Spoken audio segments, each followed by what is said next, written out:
سرزمین بیت المقدس دریائے اردن کے کنارے میدان جنگ کا منظر تھا۔ ایک طرف بنی اسرائیل کا نیک بادشاہ طالوت اپنے لشکر کے ساتھ صف آرا تھا۔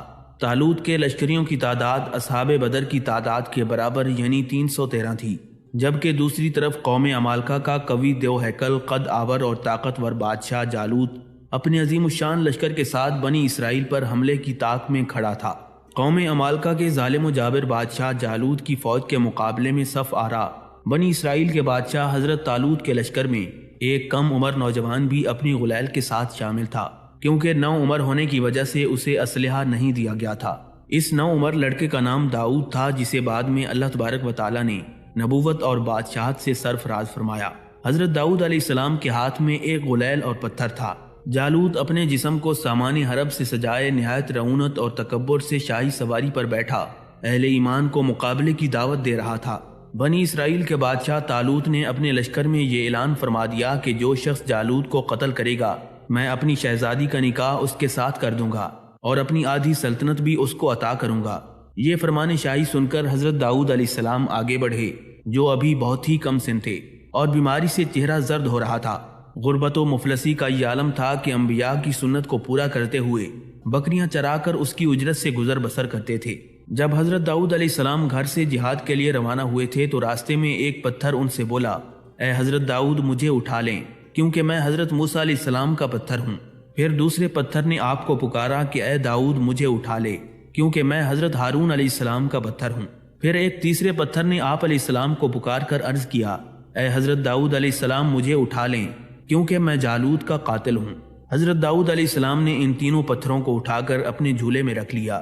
پھر جب جنگ شروع ہوئی تو حضرت داؤد علیہ السلام اپنی غلیل اور وہ پتھر لے کر صفوں سے آگے بڑھے، اور جب جالوت پر آپ کی نظر پڑی تو آپ نے ان تینوں پتھروں کو اپنی غلیل میں رکھ کر جالوت کو للکارا۔ گوشت کے پہاڑ لہیم شہیم اور طویل القامت جالوت نے حیرت کے ساتھ نوجوان کو دیکھا اور حقارت سے بولا، جا میری آنکھوں کے سامنے سے دور ہو جا، میں تجھے قتل کرنا پسند نہیں کرتا۔ بے خوف کم سن جوان حضرت داؤد علیہ السلام نے جالوت کی آنکھوں میں آنکھیں ڈال کر گرجدار آواز میں جواب دیا، لیکن تجھے قتل کرنا مجھے پسند ہے۔ پھر حضرت داؤد علیہ السلام نے بسم اللہ پڑھ کر غلیل سے تینوں پتھروں کو جالوت کے اوپر پھینکا۔ یہ تینوں پتھر جا کر جالوت کی ناک اور کھوپڑی پر لگے اور اس کے بھیجے کو پاش پاش کر کے سر کے پیچھے سے نکل کر مزید 30 جالوتیوں کو جا لگے، جو سب کے سب مقتول ہو کر گر پڑے۔ پھر حضرت داؤد علیہ السلام نے جالوت کی لاش کو گھسیٹتے ہوئے لا کر اپنی بادشاہ حضرت طالوت کے قدموں میں ڈال دیا۔ اس پر حضرت طالوت اور بنی اسرائیل کے لوگ بے حد خوش ہو گئے۔ جالوت کے قتل ہو جانے سے اس کا لشکر بھاگ نکلا اور حضرت طالوت کو فتح مبین ہو گئی۔ اپنے اعلان کے مطابق حضرت طالوت نے حضرت داؤد علیہ السلام کے ساتھ اپنی لڑکی کا نکاح کر دیا اور اپنی آدھی سلطنت کا انہیں سلطان بنا دیا۔ پھر پورے 40 سال بعد جب بنی اسرائیل کے بادشاہ طالوت کا انتقال ہوا تو حضرت داؤد علیہ السلام پوری سلطنت کے بادشاہ بن گئے، اور جب حضرت شموئیل علیہ السلام کی وفات ہو گئی تو اللہ تبارک و تعالیٰ نے حضرت داؤد علیہ السلام کو سلطنت کے ساتھ نبوت سے بھی سرفراز فرما دیا۔ ناظرین، حضرت داؤد علیہ السلام 965 قبل مسیح میں فلسطین میں پیدا ہوئے۔ آپ علیہ السلام حضرت ابراہیم علیہ السلام کی نسل میں سے تھے۔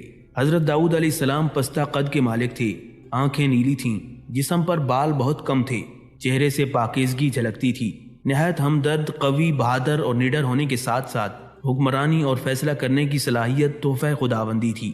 حضرت داؤد علیہ السلام سے پہلے بنی اسرائیل میں نبوت آل لاوی بن یعقوب میں چلی آ رہی تھی، جبکہ بادشاہت دوسرے خاندان یہودا بن یعقوب میں تھی، لیکن اللہ رب العزت نے پہلی مرتبہ دونوں اعزازات ایک ہی شخصیت میں جمع فرما دیے۔ حضرت داؤد علیہ السلام اللہ کے برگزیدہ نبی اور رسول بھی تھے اور بادشاہ بھی۔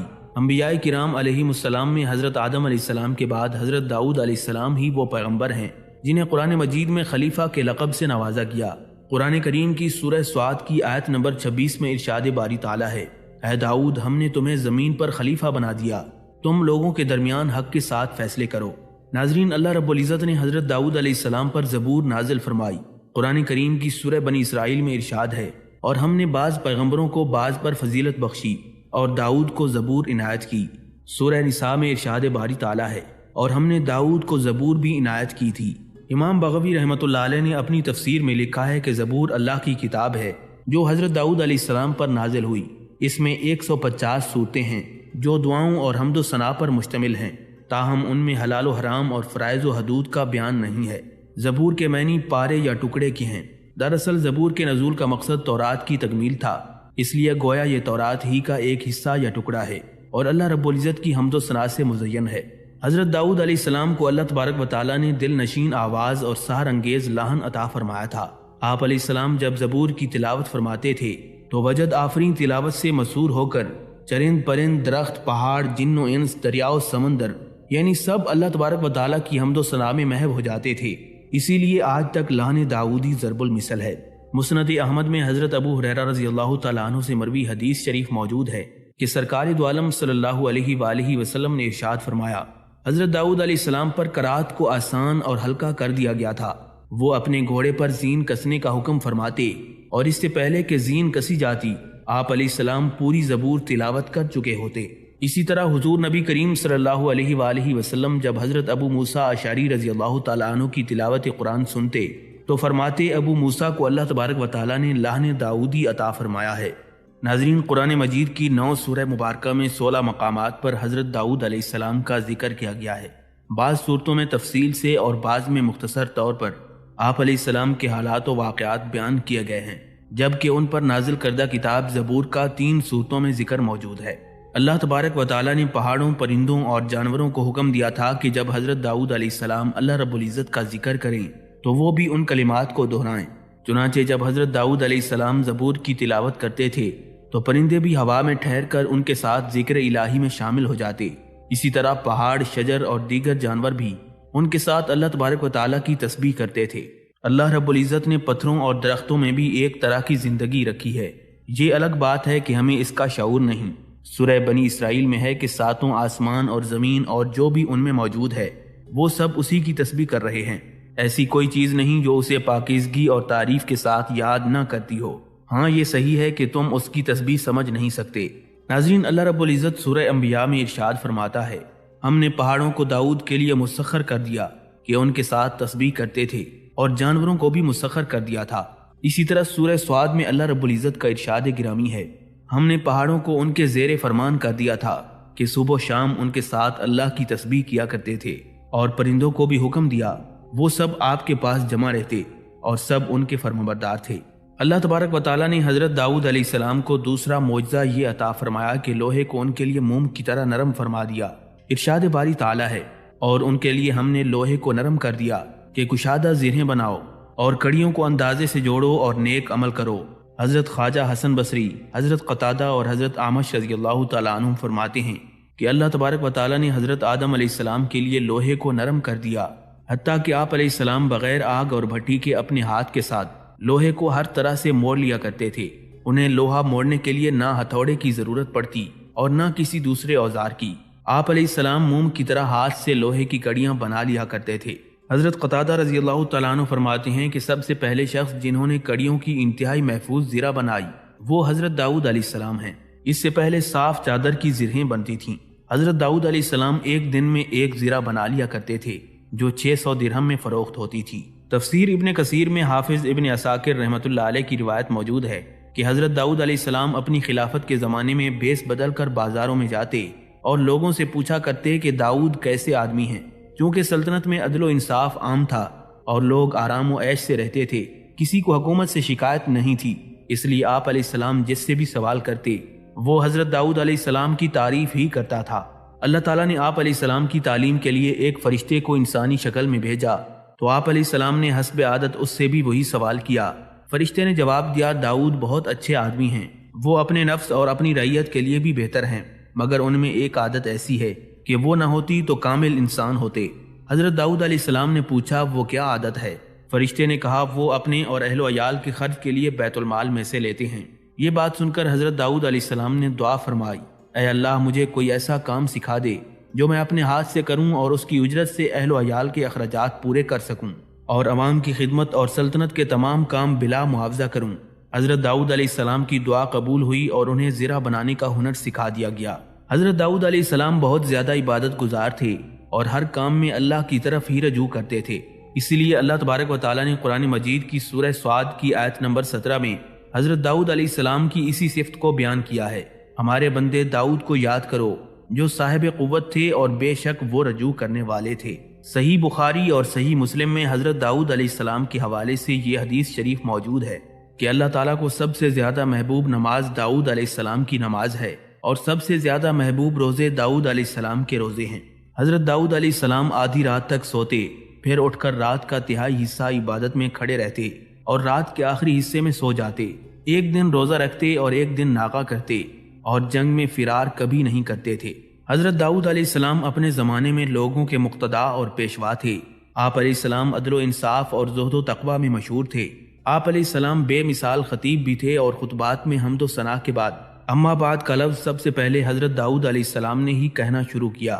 اللہ تعالیٰ نے حضرت داؤد علیہ السلام کو نبوت اور رسالت کے ساتھ حکومت بھی عطا فرمائی تھی۔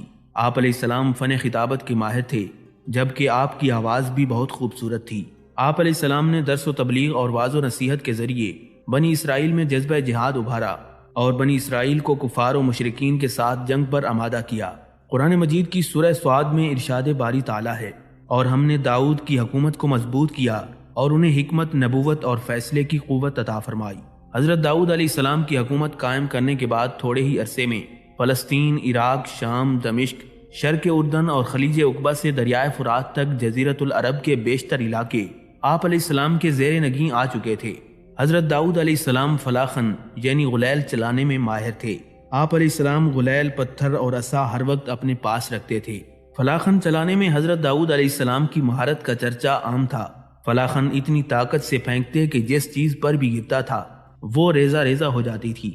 گفتگو نہایت شیریں تھی، مہذب اور باادب تھے۔ پورے علاقے میں آپ علیہ السلام کی قدر و منزلت تھی۔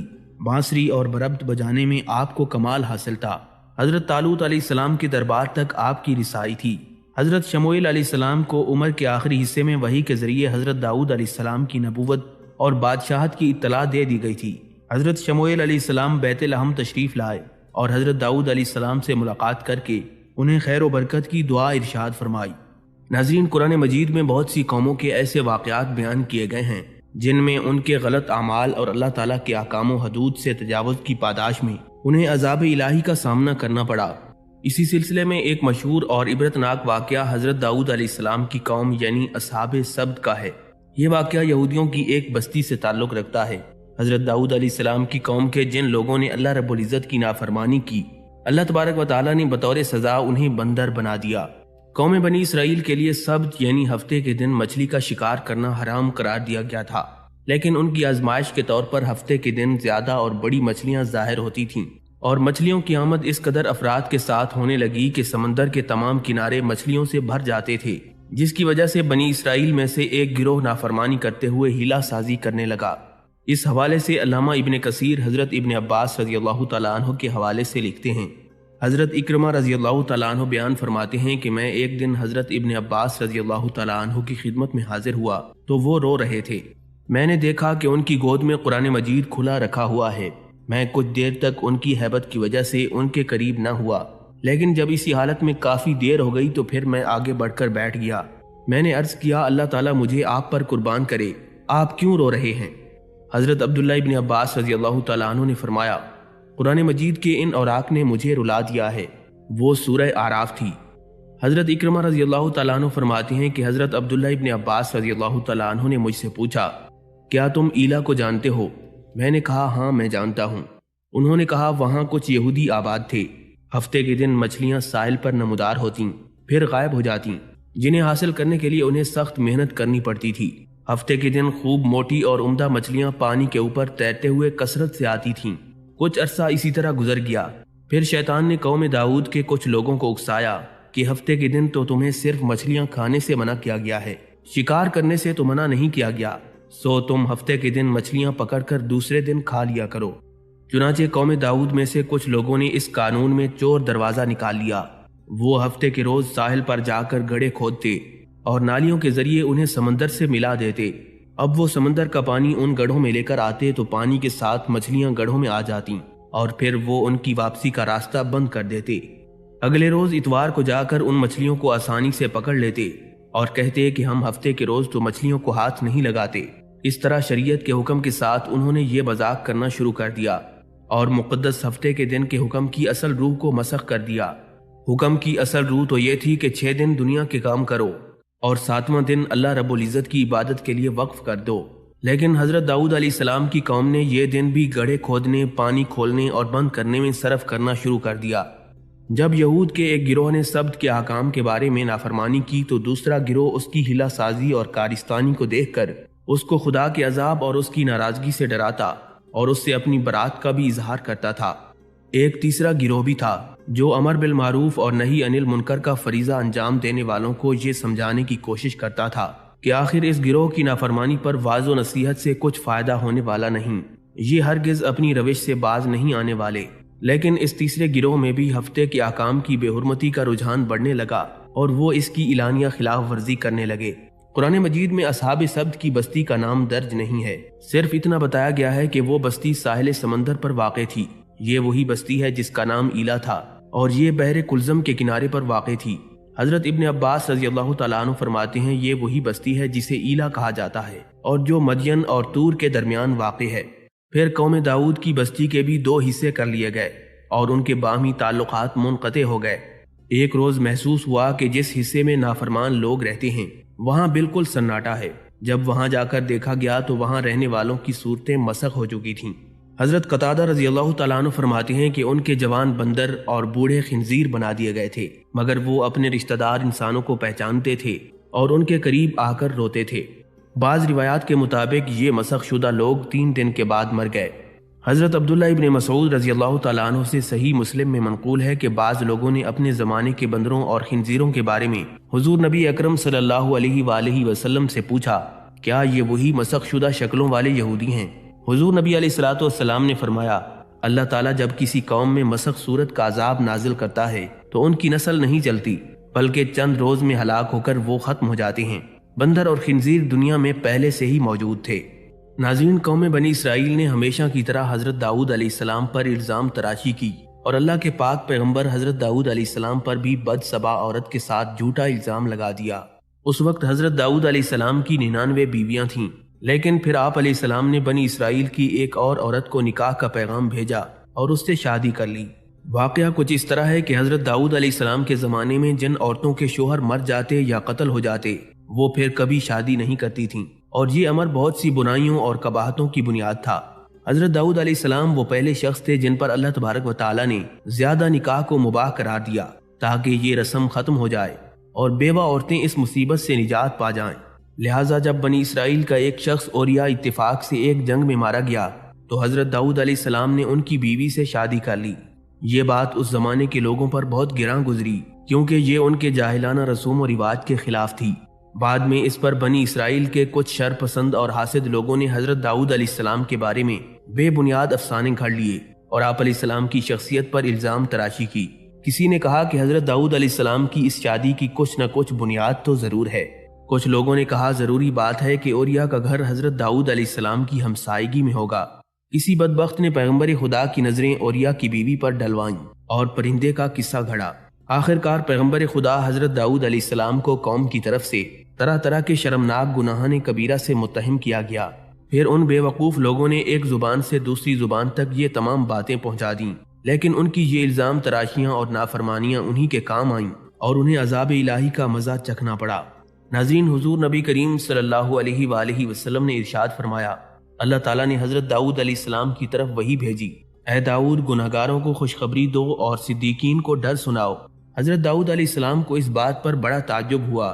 آپ علیہ السلام نے بارگاہ الہی میں عرض کیا، اے اللہ میں گناہگاروں کو کیا خوشخبری دوں اور صدیقین کو کیا ڈر سناؤں؟ ارشاد باری تعالیٰ ہوا، اے داؤد گناہگاروں کو یہ خوشخبری سنا دو کہ کوئی گناہ میری بخشش سے بڑا نہیں، اور صدیقین کو اس بات کا ڈر سناؤ کہ وہ اپنے نیک اعمال پر خوش نہ ہوں کہ میں نے جس سے بھی اپنی نعمتوں کا حساب لیا وہ تباہ و برباد ہو جائے گا۔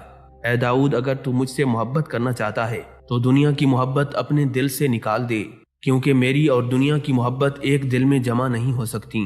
اے داؤد جو مجھ سے محبت کرتا ہے وہ رات کو اس وقت نماز میں کھڑا ہوتا ہے جب لوگ سو رہے ہوتے ہیں، وہ اس وقت تنہائی میں مجھے یاد کرتا ہے جب غافل لوگ میرے ذکر سے غفلت میں پڑے ہوتے ہیں، وہ اس وقت میری نعمت پر شکر ادا کرتا ہے جب بھولنے والے مجھے بھلا بیٹھتے ہیں۔ ناظرین، حضرت داؤد علیہ السلام دن میں 3 مرتبہ اللہ رب العزت کی بارگاہ میں یہ دعا کرتے، اے اللہ اس دن تو نے میرے لیے جو آزمائش مقدر کی ہے اس سے مجھے نجات عطا فرما۔ اور اے اللہ تو نے اس دن میں جو بھلائی نازل فرمائی ہے مجھے بھی اس میں سے حصہ عطا فرما۔ آپ علیہ السلام شام کے وقت بھی اسی طرح دعا کرتے اور اس دعا کے بعد آپ علیہ السلام نے کوئی ناپسندیدہ معاملہ نہیں دیکھا۔ پھر حضرت داؤد علیہ السلام اللہ رب العزت کی بارگاہ میں دوسری دعا یہ کرتے تھے، اے اللہ مجھے ایسا محتاج نہ بنا کہ میں تجھے بھول جاؤں، اور ایسا مالدار بھی نہ بنا کہ تجھ سے سرکش ہو جاؤں۔ نیک اعمال کے ساتھ ساتھ حضرت داؤد علیہ السلام سنت و سیرت انبیاء کے مطابق ہمیشہ حلال اور طیب چیزیں کھاتے پیتے اور اس کا خاص اہتمام فرماتے تھے۔ حضرت ثابت اور عبد الوہاب بن ابی حفص رضی اللہ تعالیٰ عنہما سے مروی ہے، ایک مرتبہ حضرت داؤد علیہ السلام نے روزے کی حالت میں شام کی۔ وقت افطار آپ کی بارگاہ میں دودھ پیش کیا گیا تو آپ نے فرمایا، تمہارے پاس یہ دودھ کہاں سے آیا؟ لوگوں نے عرض کیا، یہ ہماری بکری کا دودھ ہے۔ حضرت داؤد علیہ السلام نے پوچھا، بکری خریدنے کے پیسے کہاں سے آئے تھے؟ لوگوں نے عرض کیا، یا نبی اللہ آپ یہ باتیں کیوں پوچھ رہے ہیں؟ حضرت داؤد علیہ السلام نے ارشاد فرمایا، ہم رسولوں کے گروہ سے ہیں اور ہمیں حلال رزق کھانے اور نیک عمل کرتے رہنے کا حکم دیا گیا ہے۔ ناظرین، حضرت داؤد علیہ السلام بہت زیادہ خوف خدا رکھتے تھے۔ حضور نبی کریم صلی اللہ علیہ وآلہ وسلم نے ارشاد فرمایا، لوگ حضرت داؤد علیہ السلام کو بیمار سمجھتے ہوئے ان کی عیادت کرتے تھے، حالانکہ حضرت داؤد علیہ السلام کو کوئی مرض نہیں تھا بلکہ وہ خشیت الہی میں مبتلا تھے۔ حضرت خالد بن درکل رحمۃ اللہ علیہ سے مروی ہے کہ حضرت داؤد علیہ السلام کی حضرت لقمان علیہ السلام سے ملاقات ہوئی تو آپ علیہ السلام نے فرمایا، اے لقمان تم نے کس حال میں صبح کی؟ حضرت لقمان علیہ السلام عرض کرنے لگے، اس تصور میں کہ میری جان دوسرے کے قبضے میں ہے، یعنی خدا کے قبضے میں۔ حضرت داؤد علیہ السلام نے اس بات میں غور و تفکر کیا تو خوف خدا سے آپ کی چیخ نکل گئی۔ حضرت ابن ثابت رحمۃ اللہ علیہ سے مروی ہے کہ حضرت آدم علیہ السلام کے بعد اگر حضرت داؤد علیہ السلام کے خوف خدا کے سبب بہنے والے آنسوؤں کا تمام اہل زمین کے آنسوؤں سے موازنہ کیا جائے تو دونوں برابر ہوں گے۔ ناظرین، حضرت داؤد علیہ السلام کے زمانے میں ایک شریف النفس اور کمزور آدمی تھا۔ وہ اللہ کے حضور یہ دعا کرتا رہتا تھا کہ مجھ غریب بے سہارا کو غیب سے روزی عطا فرما اور مجھے محنت و مشقت میں نہ ڈال۔ مریل گدھے پر گھوڑوں اور اونٹوں کا بوجھ نہیں لادا جا سکتا، پاؤں والا تو چل کر روزی پیدا کر سکتا ہے، اور جس کے پاؤں نہ ہوں اس کو صرف تیرا ہی آسرا ہے۔ اے سب کی سننے والے پروردگار، میں منہ سے تجھ سے ہی مانگ سکتا ہوں، لیکن مشقت کرنے کی مجھ میں طاقت نہیں۔ بس یہی ورد و وظائف اس کے دن رات کی مصروفیت تھی، اور اس کا یہ عمل ہر عام و خاص میں مشہور ہو چکا تھا۔ لوگ اس کے بارے میں طرح طرح کی باتیں کرتے کہ خدا نے ہر شخص کی روزی محنت و مشقت کے راستے اتاری ہے، لیکن اسے دیکھو ہاتھ پیر ہلائے بغیر خدا سے اپنا رزق طلب کرتا ہے۔ لوگ کہتے پیغمبر خدا حضرت داؤد علیہ السلام کو دیکھو، جنہیں اللہ رب العزت نے کئی معجزات سے نوازا ہے۔ ہمارے نبی حضرت داؤد علیہ السلام خوش الہان ایسے ہیں کہ جن و انس اور چرند پرند تو ایک طرف، ان کے کلام سے پہاڑ بھی متاثر ہوتے ہیں، باوجود اتنی شان کے وہ بھی بغیر مشقت کے روزی حاصل نہیں کرتے۔ مگر اسے دیکھو، یہ ناکارہ انسان یہ چاہتا ہے کہ اسے بیٹھے بٹھائے خزانہ مل جائے اور کوئی کسب نہ کرنا پڑے۔ لوگ طرح طرح کی باتیں کرتے، لیکن وہ شخص اپنی آہوزاری میں لگا رہتا۔ خدا سب کی دعائیں سنتا ہے اور مرادیں بھی پوری کرتا ہے۔ اس شخص نے دعاؤں اور رونے دھونے کی حد کر دی تو رحمت خداوندی جوش میں آ گئی اور اس کی مراد بر آئی۔ اس کے گھر کا دروازہ کھلا اور ایک گائے اس کے گھر میں گھس آئی۔ اس نے فوراً گائے کو پکڑا اور ٹانگیں باندھ کر بلا تعامل حلق پر چھری پھیر کر ذبح کر ڈالا۔ پھر قصاب کو بلا کر کہا کہ اس کو کاٹ کر بوٹیاں بنا دے۔ گائے کا مالک گلی کوچوں کی خاک چھانتا ہوا ادھر آ نکلا۔ اس نے دیکھا کہ گائے ذبح ہو چکی ہے اور کسائی اس کی بولیاں کرنے میں مصروف ہے۔ گائے کے مالک نے رونا دھونا اور چلانا شروع کر دیا، ارے ظالم، یہ کیا غضب کیا؟ یہ گائے تو میری تھی، تجھے بھلا کیا حق تھا اسے پکڑ کر ذبح کرنے کا؟ دعا مانگنے والے نے جواب دیا، سنو بھائی، زیادہ چیخنے چلانے کی ضرورت نہیں۔ میں برسوں سے اس دعا میں مصروف تھا کہ اے اللہ میرا رزق میرے پاس پہنچا دے۔ اللہ رب العزت نے میری دعا قبول فرما لی ہے، میں نے اسے خداداد سمجھ کر ذبح کر ڈالا۔ یہ جواب سن کر گائے کے مالک کے غیظ و غضب کی انتہا نہ رہی۔ اس نے پہلے تو درویش کو خوب مارا اور پھر پکڑ کر حضرت داؤد علیہ السلام کی عدالت میں لے گیا اور حضرت داؤد علیہ السلام کو سارا ماجرا بیان کر دیا۔ لوگوں نے گائے کے مالک کی باتیں سنی تو اسی کو حق پر قرار دیا۔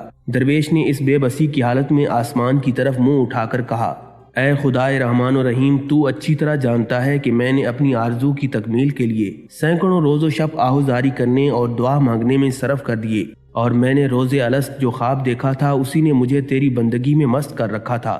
میں نے جب اپنی مراد پائی تو یہ مجھے تیرا بندہ نافرمان سمجھ کر شیطان کی طرح کوس رہا ہے۔ اے اللہ میں تیرے حضور دعا کرتا ہوں کہ میری فریاد کو سن کر میری پردہ پوشی فرما اور مجھے ذلیل ہونے سے بچا لے۔ گائے والے نے جھلا کر کہا، ادھر آسمان کی طرف کیا دیکھتا ہے؟ ادھر میری طرف دیکھ اور حقیقت کا سامنا کر۔ کیا تو سمجھتا ہے کہ خدا اور اس کے بندوں کو فریب میں مبتلا کر کے صاف نکل جائے گا؟ یہ سن کر دعا مانگنے والے نے اپنی پیشانی زمین پر رکھ دی اور رو کر بولا، اے خدائے ذوالجلال اپنے اس بندے کو رسوا نہ کر، میں بے شک برا ہوں، خطا کار ہوں، تو عیبوں کو ڈھانپنے والا ہے، اور اس نازک وقت میں میری مدد فرما۔ حضرت داؤد علیہ السلام نے دعا مانگنے والے سے پوچھا، تم اپنی صفائی میں کیا کہتے ہو؟ اس نے عرض کیا، اے پیغمبر خدا، اس شہر کے سبھی لوگ مجھے جانتے ہیں، آج تک میں نے کسی کا مال چوری نہیں کیا اور نہ ہی ناجائز طور پر کسی کو پریشان کیا۔ میرا گزشتہ کئی سال سے یہ معمول ہے کہ شب و روز بارگاہ الہی میں یہ دعا کرتا ہوں کہ بغیر محنت و مشقت کے مجھے روزی عطا فرما۔ آخر مسلسل دعاؤں کے بعد اللہ رب العزت نے میری فریاد رسی فرمائی اور یہ گائے خود بخود میرے گھر میں گھس آئی۔ میری آنکھوں میں اسے دیکھتے ہی نور آ گیا اور اللہ تبارک و تعالیٰ نے میری دعا قبول فرمائی۔ مجھے رزق کے حلال بغیر محنت کے مل گیا۔ میں نے اپنے رب کا شکر ادا کیا اور گائے کو ذبح کر ڈالا۔ یہ شخص نہ جانے کہاں سے شور مچاتا ہوا آ گیا اور کہنے لگا، یہ گائے تو میری ہے۔ حضرت داؤد علیہ السلام نے یہ سن کر فرمایا کہ ایسی معقول دلیل دے جس کی بنا پر تو نے گائے کو ذبح کیا۔ تیرے بیان سے تو یہ ثابت ہوتا ہے کہ وہ گائے تجھے مالک نے نہیں دی اور نہ ہی تو نے خریدی۔ حضرت داؤد علیہ السلام کی بات سن کر دعا مانگنے والے کی آنکھوں میں آنسو آ گئے۔ وہ کہنے لگا، اے پیغمبر خدا، آپ بھی وہی کہنے لگے جو دوسرے کہہ رہے ہیں۔ پھر ایک دردناک آہ اس کے دل سے نکلی اور اس نے آسمان کی طرف نگاہ اٹھا کر کہا، اے میرے دل کا درد جانے والے، تو حضرت داؤد علیہ السلام کو روشنی عطا فرما، انہیں حقیقت حال سے آگاہ فرما۔ یہ کہہ کر وہ درویش داڑے مار مار کر رونے لگا۔ اس کی آواز میں ایسا درد تھا کہ نہ صرف سنگ موم ہو گئے بلکہ حضرت داؤد علیہ السلام کا دل بھی ان کی طرف مائل ہو گیا۔ حضرت داؤد علیہ السلام نے گائے کے مالک سے کہا کہ اس کا فیصلہ ایک دن کے بعد کیا جائے گا۔ پیغمبر خدا حضرت داؤد علیہ السلام اپنے حجرے میں داخل ہوئے اور اپنی عبادت گاہ کا دروازہ بند کر دیا۔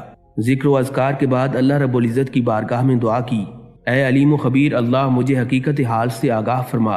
اللہ تعالیٰ نے اپنے نبی پر اسرار و رموز کھول دیے۔ دوسرے دن دونوں کو طلب کیا گیا۔ حضرت داؤد علیہ السلام نے گائے کے مالک سے کہا کہ اس شخص کا پیچھا چھوڑ دے اور اسے معاف کر دے۔ اللہ رب العزت نے تیرے گناہوں کی پردہ پوشی فرمائی ہے، تو بھی اپنی طرف سے حق ادا کر اور اپنی گائے کی طرف سے صبر کر۔ حضرت داؤد علیہ السلام کا ارشاد سنتے ہی اس بدبخت نے کہا، کیا اب کوئی نئی شریعت نافذ ہو گئی؟ آپ کے عدل و انصاف کی شہرت تو زمین و آسمان تک پہنچ چکی ہے، مگر میرے ساتھ یہ ظلم کیوں کر رہے ہیں؟ یہ انصاف نہیں، ظلم ہے۔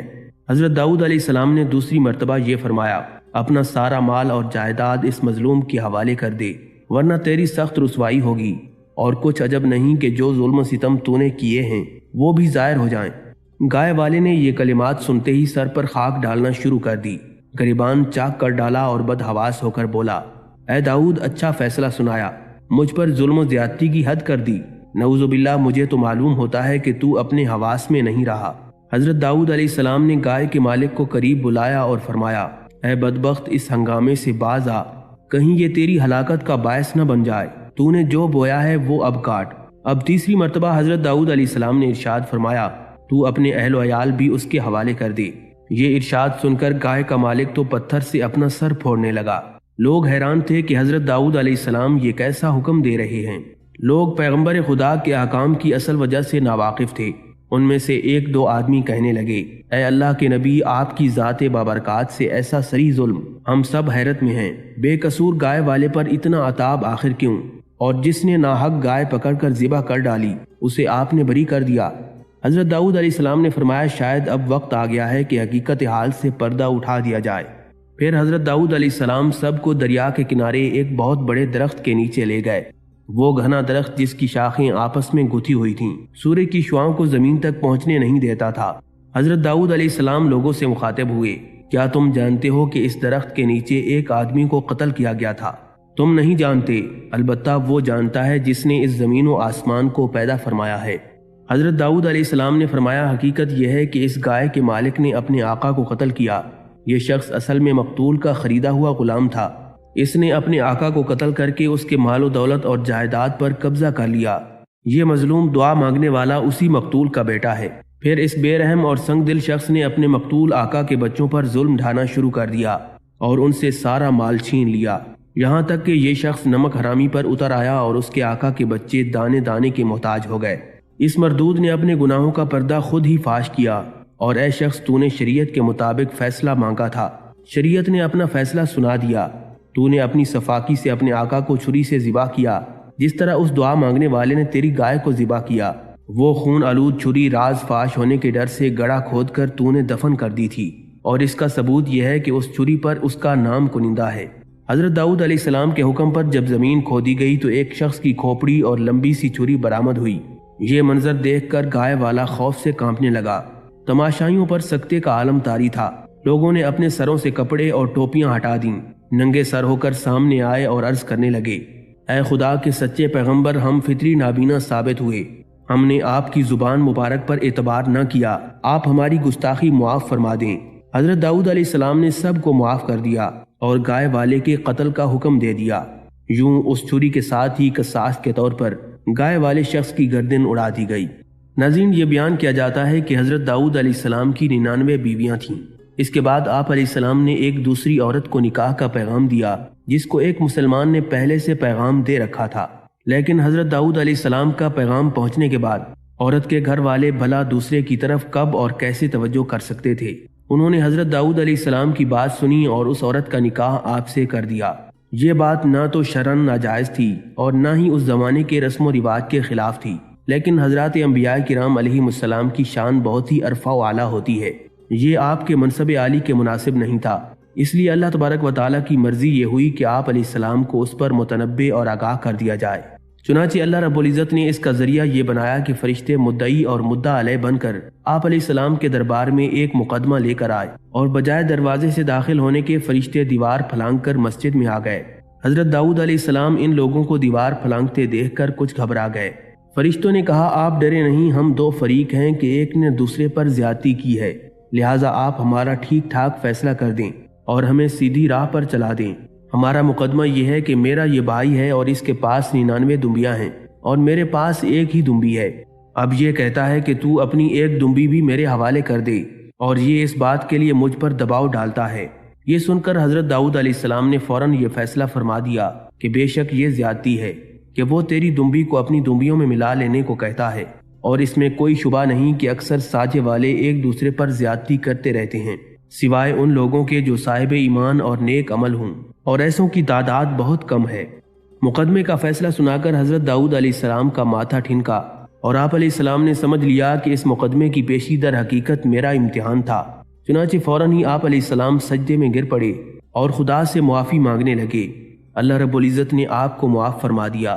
چنانچہ قرآن مجید کی سورہ سواد کی آیت نمبر 25 اور 26 کا ترجمہ ہے، تو ہم نے اسے یہ معاف فرما دیا، اور بے شک اس کے لیے ہماری بارگاہ میں ضرور قرب اور اچھا ٹھکانہ ہے۔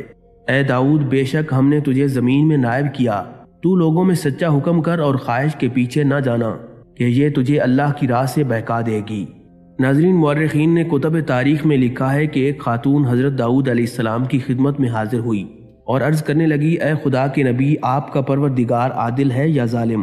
حضرت داؤد علیہ السلام نے فرمایا، تیرا ستیاناس ہو، اے خاتون، تو کیا بات کر رہی ہے؟ اللہ رب العزت تو سراسر عدل و انصاف ہے، وہ ذرا برابر بھی کسی پر ظلم نہیں کرتا۔ پھر اس سے پوچھا کہ تم ایسا کیوں کہہ رہی ہو؟ تمہارا قصہ کیا ہے؟ اس عورت نے اپنا قصہ بیان کرنا شروع کیا۔ اے خدا کے نبی، میں ایک عورت ہوں، میری 3 بیٹیاں ہیں جن کی پرورش میں اپنے ہاتھ سے سوت کاٹ کاٹ کر کرتی ہوں۔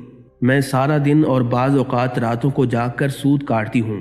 گزشتہ روز میں اپنا کاٹا ہوا سوت ایک سرخ کپڑے میں باندھ کر اسے بیچنے کے لیے بازار جانا چاہتی تھی تاکہ اس کی آمدنی سے بیٹیوں کے کھانے پینے کا بندوبست کر سکوں، لیکن اچانک ایک پرندہ مجھ پر ٹوٹ پڑا اور سرخ کپڑے کا ٹکڑا جس میں میں نے سوت باندھ رکھا تھا اسے گوشت کا ٹکڑا سمجھتے ہوئے لے اڑا۔ میں یوں ہی حسرت و یاس سے ہاتھ ملتے رہ گئی۔ اب میرے پاس کچھ بھی باقی نہیں بچا جسے بیچ کر میں اپنی بیٹیوں کو کھانا ہی کھلا سکوں۔ ابھی وہ خاتون حضرت داؤد علیہ السلام سے اپنی داستان بیان کر رہی تھی کہ اتنے میں آپ علیہ السلام کے دروازے پر دستک ہوئی۔ حضرت داؤد علیہ السلام نے آنے والے کو گھر میں داخل ہونے کی اجازت مرحمت فرمائی۔ اجازت ملتے ہی 10 تاجر یک کے بعد دیگرے اندر داخل ہوئے، جن میں سے ہر ایک کے ہاتھ میں 100 دینار تھے۔ تاجروں نے عرض کیا، اے خدا کے نبی، ہمارے ان دیناروں کو ان کے مستحقین تک پہنچا دیں۔ حضرت داؤد علیہ السلام نے پوچھا، میرے پاس یہ مال حاضر کرنے کا کیا سبب ہے؟ تاجروں نے جواب دیا، خدا کے نبی، ہم سب ایک کشتی میں سوار تھے، اتفاقاً ایک زوردار آندھی آئی، کشتی میں ایک جانب سوراخ ہو گیا اور پانی کشتی میں داخل ہونا شروع ہو گیا۔ موت ہمیں سامنے نظر آ رہی تھی۔ ہم نے نظر مانی کہ اگر رب تعالی ہمیں اس طوفان سے نجات دے دے تو ہر شخص 100 دینار صدقہ کرے گا۔ اب پانی کشتی میں تیزی سے داخل ہونے لگا، ہمارے پاس کوئی ایسی چیز نہیں تھی جس سے اس سوراخ کو بند کر سکیں۔ ادھر ہم نے نظر مانی، ادھر رب تعالی نے ہماری مدد کا بندوبست کر دیا۔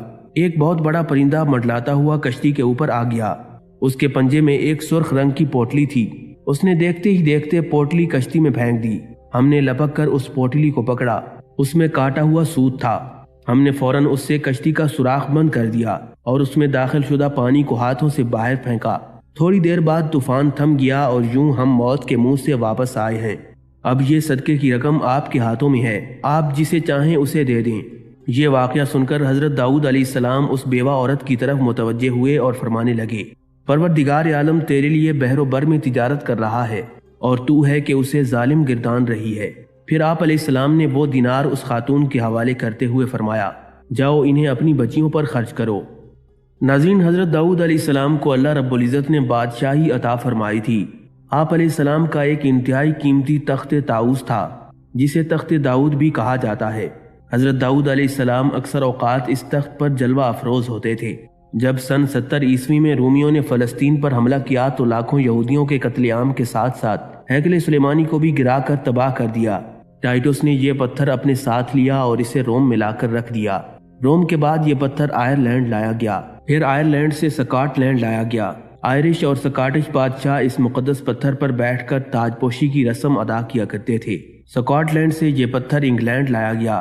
انگلینڈ میں بھی برطانوی بادشاہ اسی تخت داؤد پر تاج پوشی کی رسم ادا کیا کرتے ہیں۔ یہ پتھر اس وقت برطانیہ میں برطانوی پارلیمنٹ کے ساتھ چرچ میں موجود ہے۔ روایات کے مطابق یہ وہ مقدس پتھر ہے جس پر بٹھا کر حضرت داؤد علیہ السلام کی تاج پوشی کی گئی تھی، اس لیے اسے تخت داؤد کہا جاتا ہے۔ جب حضرت سلیمان علیہ السلام نے ہیکل سلیمانی تعمیر کی تو یہ پتھر دوسری مقدس اشیاء کے ساتھ ہیکل سلیمانی میں رکھا گیا تھا۔ آج یہودی اس تخت داؤد کو اس کی اپنی پرانی جگہ یعنی تیسری بار تعمیر کیے جانے والے ہیکل سلیمانی میں دوبارہ رکھنا چاہتے ہیں۔ یہودیوں کے عقیدے کے مطابق اسی تخت داؤد پر ان کا مسیحا آ کر بیٹھے گا اور ساری دنیا پر حکومت کرے گا۔ یہودیوں کا یہ مسیحا وہ ہے جسے ہم مسلمان دجال کے نام سے جانتے ہیں۔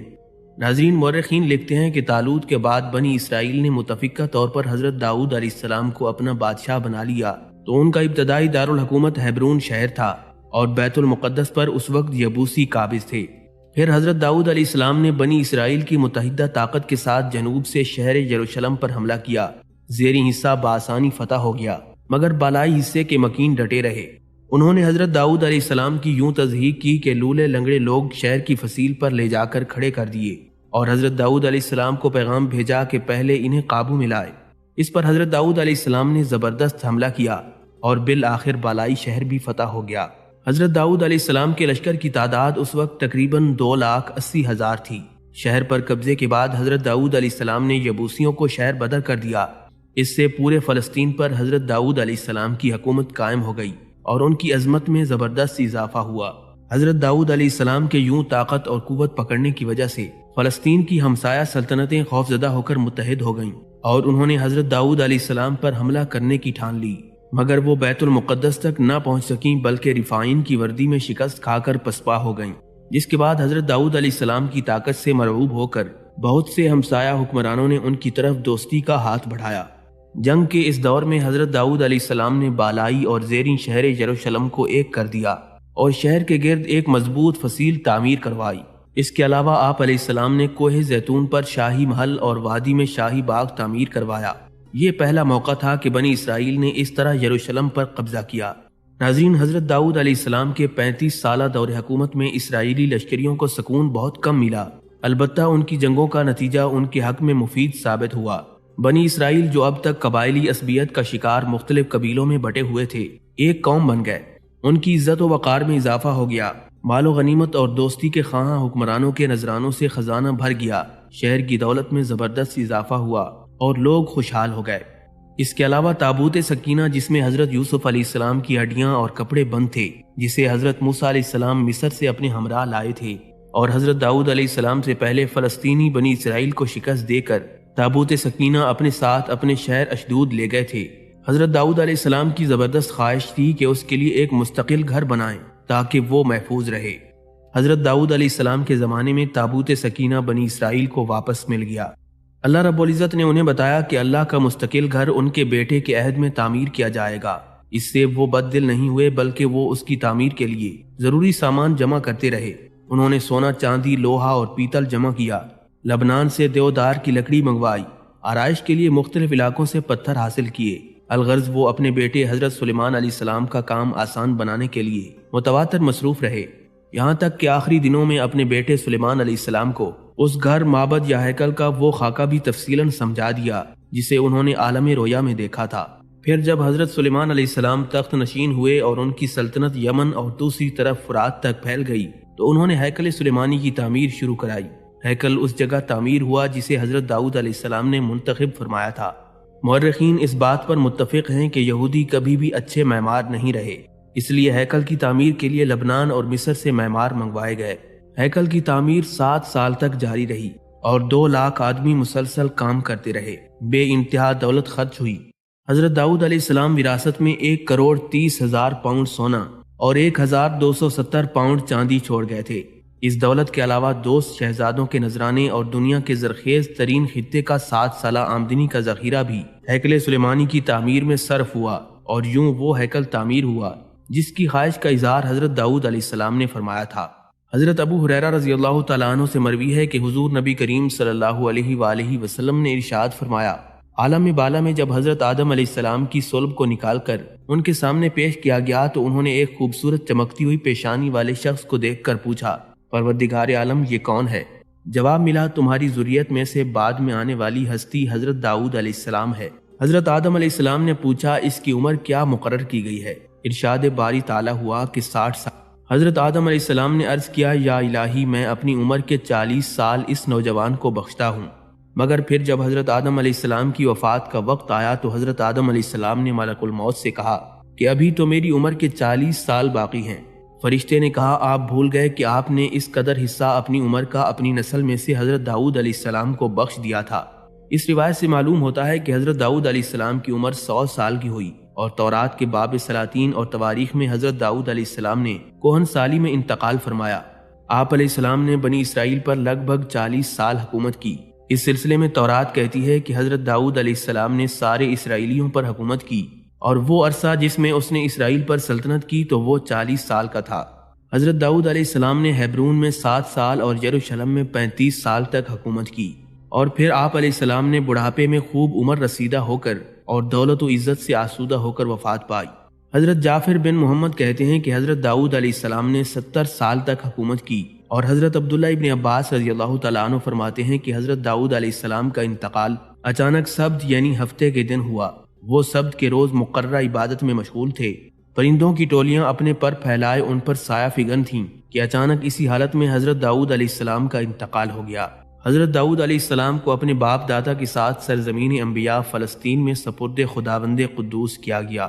حضرت ابن عباس رضی اللہ تعالیٰ عنہ فرماتے ہیں کہ حضرت داؤد علیہ السلام کے جنازے میں شریک صرف علماء بنی اسرائیل کی تعداد 40,000 کے قریب تھی، جبکہ عوام الناس کی کثیر تعداد اس کے علاوہ تھی۔ بنی اسرائیل میں حضرت موسیٰ علیہ السلام اور حضرت ہارون علیہ السلام کی وفات کے بعد اس قدر رنج و غم کسی اور کی وفات پر نہیں ہوا تھا جس طرح حضرت داؤد علیہ السلام کی وفات پر کیا گیا۔ ناظرین، اسی امید کے ساتھ اجازت دیجیے کہ آپ کو ہماری ویڈیو پسند آئی ہوگی۔ ملتے ہیں بہت جلد ایک نئی تاریخی، تحقیقی اور معلوماتی ویڈیو کے ساتھ۔ اللہ رب العزت آپ سب کو اپنی حفظ و امان میں رکھے۔